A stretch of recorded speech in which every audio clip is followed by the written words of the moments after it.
Hello viewers, welcome to filmi craft. நான் உங்கள் அருண். இந்த எபிசோட நம்ம பார்க்க போகிறது 2026 ஒரு ட்ரூ கிரைம் டாக்குமெண்ட்ரி சீரீஸாக நெட்ஃப்ளிக்ஸில் தமிழ் டப்பிங்லேயே இப்போ ரீசெண்டாக வெளியாகிருக்கிற த ஐடஹோ மர்டர்ஸ் காலேஜ் நைட்மேர்.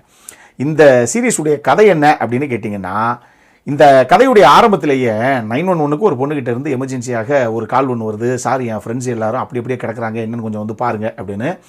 உடனே அந்த கம்ப்ளைண்ட் எடுத்துக்கிட்டு போலீஸும் ஸ்பாட்டுக்கு போய் நிற்கிது. இப்போ அவங்க உள்ளே போனால் அவங்களுக்கு ஒரு மிகப்பெரிய அதிர்ச்சி என்ன அப்படின்னா, அந்த வீட்டில் வந்து 2 தளம் 3 தளம் இருக்கக்கூடிய ஒரு வீடுன்னு வச்சுக்கோங்களேன். அந்த வீட்டில் இந்த கால் பண்ண பொண்ணு கூட ஒரு பொண்ணு 2 பேரும் வெளியே நிற்கிறாங்க. உள்ளே போய் பார்த்தா ஒரு தளத்தில் 2 பெண்கள், கெய்லி அண்ட் மேடிசன் அப்படின்னு சொல்லி 2 பெண்கள் இறந்த நிலையில் கிடக்குறாங்க. இப்போ அடுத்த ஃப்ளோருக்கு மேலே ஏறி போகலாம் அப்படின்னு அடுத்த தளத்துக்கு போய் பார்த்தா அங்கே ஜனா அண்ட் ஈத்தன் அப்படின்னு சொல்லி 2 பேர், ஒரு ஆண் ஒரு பெண். இவங்க அங்கே கொலை செய்யப்பட்டு கிடக்குறாங்க. ஒன்றுமே புரியல போலீஸுக்கு. ஏமா என்னமா நடந்துச்சிங்க அப்படின்னு வெளியே நிற்கிற 2 பேர்த்து கேட்டால், யாரோ வீட்டுக்குள்ளே திடீர்னு வந்த மாதிரி இருந்தது, அவங்க எங்களை தாக்க வர்றாங்கன்னு நினச்சி நாங்கள் உள்ளே போய் கதவை சாத்திக்கிட்டோம், அவ்வளோதான் எங்களுக்கு தெரியும். கொஞ்சம் நேரத்தில் ஒரு பெரிய அடித்தடி சண்டே நடந்த மாதிரி ஒரு அதிரி புதிய ஏதோ ஒரு சத்தம் இல்லாமல் லைட்டாக கேட்டுச்சு. அதுக்கப்புறம் என்ன நடந்துச்சு அப்படிங்கிறதே எங்களுக்கு தெரியாது. எங்கள் ஃப்ரெண்ட்ஸை எழுப்பி பார்த்தா எந்திரிக்கவே இல்லை அப்படிங்கிறாங்க அந்த 2 பேர். இப்போ உடனே ஆம்புலன்ஸை கூப்பிட்டு வந்து ஃபார்மாலிட்டிஸை பண்ணலான்ட்டு அடுத்து ஃபாரன்சிக் டீம் எல்லாம் உள்ளே இறங்க சொல்லி என்ன ஏது ஏதாவது தடையம் கிடைக்குதா பாருங்க அப்படின்னு பார்த்தா, போலீஸுக்கு முக்கியமான எவிடன்ஸாக கையில் சிக்கினதே ஒரு கத்தி.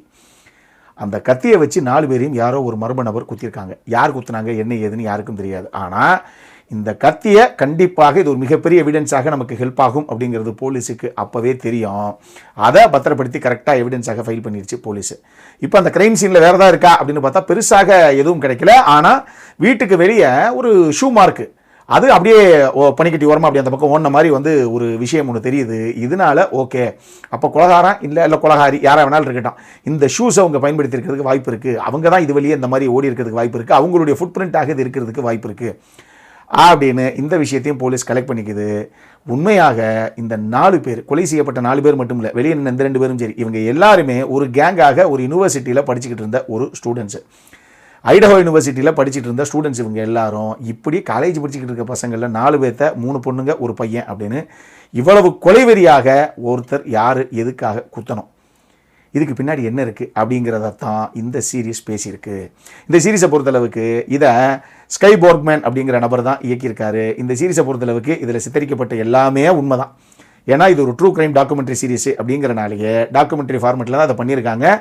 அதாவது போலீஸுடைய அந்த லைவ் ஃபுட்டேஜஸ் இவங்க அங்கங்கே இன்க்ளூட் பண்ண விதமாகட்டும், இறந்து போன அந்த நபர்களுடைய குடும்பங்கள் அவங்க என்னென்ன நினைக்கிறாங்க, யார் காரணமாக இருக்குன்னு அவங்க சந்தேகப்படுறாங்க அப்படிங்கிற மாதிரி என்னென்ன விஷயங்கள்லாம் கேட்கப்பட்டதோ, அவங்க என்னெல்லாம் சொன்னாங்களோ, இந்த எல்லா இன்டர்வியூஸ் எல்லாத்தையும் சேர்த்து கட் பண்ணி அங்கங்கே அப்படி பிளேஸ் பண்ணி எந்த அளவுக்கு சுவாரஸ்யமாக எடுத்துகிட்டு போக முடியுமோ அந்த அளவுக்கு சுவாரஸ்யமாகவே எடுத்துகிட்டு போயிருக்கு இந்த டீமை.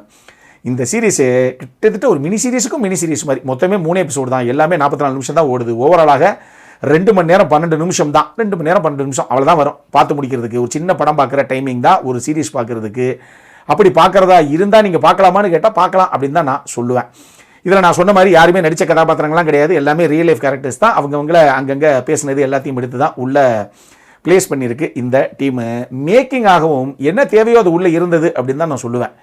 3 எபிசோடு இருந்தாலும் இதுக்குள்ளே கண்டிப்பாக ஒரு பரபரப்பு இருக்குது. என்னவாக இருக்கும், யாராக இருக்கும், அதுக்கு பின்னாடி இருக்கக்கூடிய காரணம் என்னவாக இருக்கும், போலீஸ் இப்போ அந்த ஆள் யாருன்னு சுத்து போட்டு பிடிக்க போகுது அப்படிங்கிற அளவுக்கு பரபரப்பாகவே டெஃபினட்டாக எடுத்துகிட்டு போனாங்க. அந்த நபர் யார், அந்த குற்றவாளி யார் அப்படின்னு அரெஸ்ட்டும் பண்ணிட்டாங்க. ஏன்னா ஒரு ரியல் லைஃப் கேஸு, அரெஸ்ட்டும் பண்ணிட்டாங்க. இது எல்லாம் ஓகே. இதனுடைய மிகப்பெரிய ஒரே ஒரு பிரச்சனை, அதுதான் ஒரே பிரச்சனை என்ன தெரியுமா, அந்த நபர் எதுக்காக இந்த கொலைகளை நிகழ்த்தினார் அப்படிங்கிறதுக்கான விடையே கிடையாது. இந்த சீரீஸில் மட்டும் கிடையாது.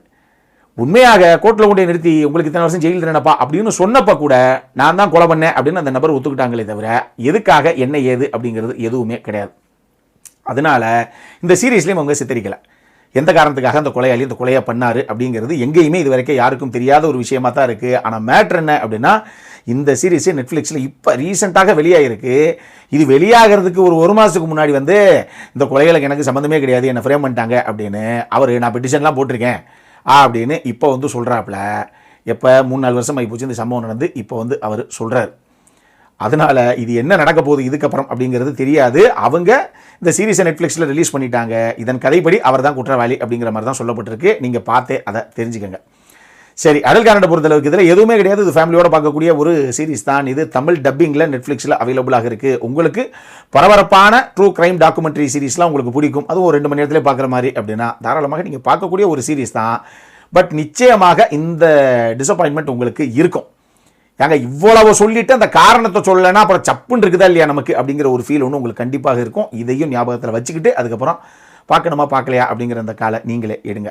அப்புறம் என்ன, இதே மாதிரி இன்னொரு வீடியோவோட அடுத்த முறை உங்களை சந்திக்கிற வரைக்கும் இட்ஸ் அருண் சைனிங் ஆஃப்.